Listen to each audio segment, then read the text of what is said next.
Part of the reopening process, cities like Spartanburg are closing off streets in downtown to make room for restaurants to expand outdoor dining spaces to try and stay afloat. Officials say it's not a substitution for social distancing, but it's one of the many changes to help promote the economy's reopening. Joining me right now, we're social distancing here. It's a new way of interviewing folks at the station as Spartanburg County Councilman and bringing back the Burg's Business Recovery Task Force co-chair David Britt. David, thanks so much for being here with us. And can you just talk about what this task force, the overall goal is in helping these small businesses?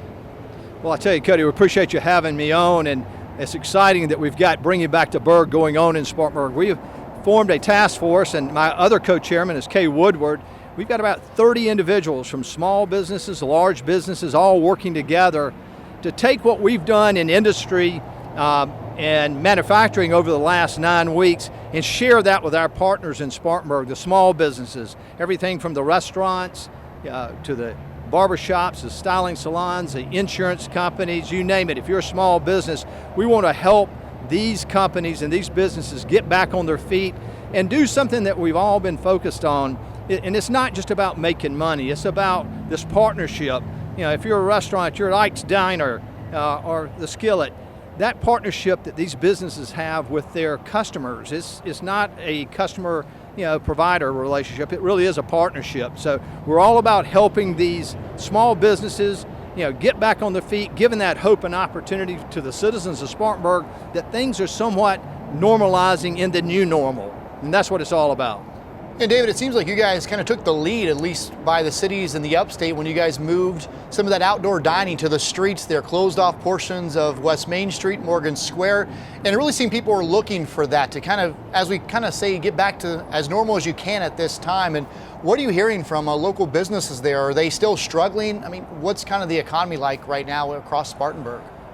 Well, local businesses, by the fact that we don't know what this COVID-19 really is all about, I think everybody is nervous. It's much like swimming in the Atlantic Ocean when you go down to the beach. You know there's sharks and other things out there because you can't see the bottom. If you don't know what your enemy is or what the predator is, you better be, if you're smart, you are concerned.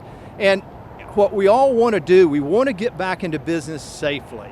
And I have seen it firsthand since this, the lockdown happened. I'm with Tyndall Corporation, Vice President and General Manager of Tyndall, and we never stopped. And neither did Milliken or BMW did pause for 30 days.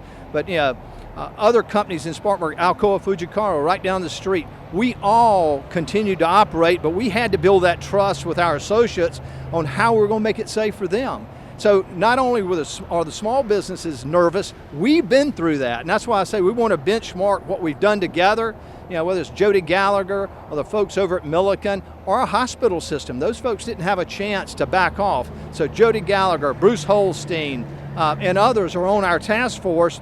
And we want to get that confidence and that trust all across Spartanburg. And actually, we've invited anyone across the state that wants to tag on and be a partner of ours in this team, join us and we'll help them as well. Our neighbors here in Greenville, Anderson, Cherokee, Union, Lawrence, we're all in this thing together in the upstate. We've worked hard to build what we have, and we want to maintain it and again, get that energy and that confidence that we are operating safely. Nobody wants to open up in an unsafe manner.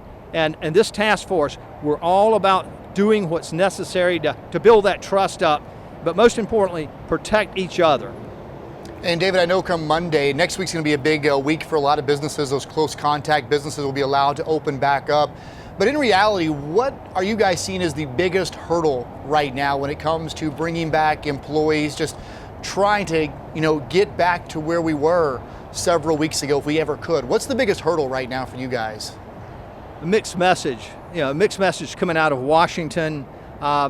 People not knowing what to trust. Do I wear a mask? Do we have the proper testing? We've bounced around ideas.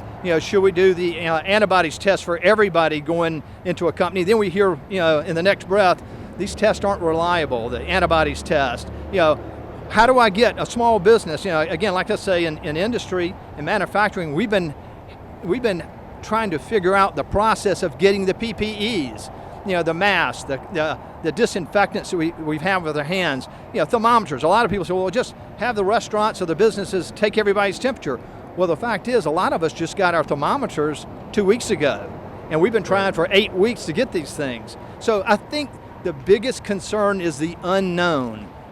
What are y'all doing? How are you going to do it? How are you going to take care of us? How are we going to help these companies get over these hurdles? A lot of these small businesses don't have staffs, safety directors, safety departments. At our team, again at Tyndall, we met every other day for almost 6 weeks with all our locations all over the country, just developing our protocol. We shared that with Milliken, again, AFL. We all worked together. I mean, it was some of the best and brightest in the country right here in Spartanburg, trying to collectively come up with a plan. And we were fortunate we've done it.